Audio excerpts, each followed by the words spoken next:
হাত পা গলায় গভীর ক্ষত, ক্ষত বুকে গোপনাঙ্গে। তুমি ভাবতে পারো কি নৃশংসতা হয়েছিল তার সঙ্গে? ঠোঁটে আঘাত, পেটে আঘাত, রক্ত জমাট নাকে, গিয়েছে ভেঙে গর্দানের হাড়। আর কি বা বাকি থাকে? মেয়েটার শরীরটাকে শিয়ালের মতো খেয়েছে ছিঁড়ে খুঁড়ে, নিজের তৃপ্তি মিটিয়ে গিয়েছে ফেলে অর্ধনগ্ন করে। কে দায় নেবে সে নগ্নতার? কে সেই আব্রু দেবে ঢেকে? মৃত্যুর পরেও কতটা লড়তে হবে সঠিক বিচার পেতে তাকে? কি হবে বলতো ধর্নায় বসে, মোমবাতির মিছিল করে?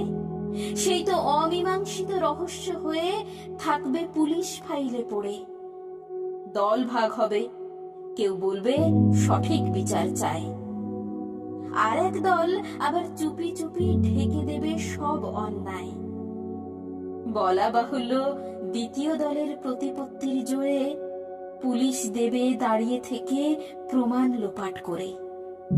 তারপর কোন এলেবেলে বলির পাঁঠা খুঁজে ঝোলাবে ফাঁসিতে, জনতা নেবে মেনে সব মুখ বুঝে। ঠিক এরকমটা যদি ভেবে থাকো তবে করছো বিশাল ভুল, কারণ এবার দিতেই হবে সব পাপের মাসুল।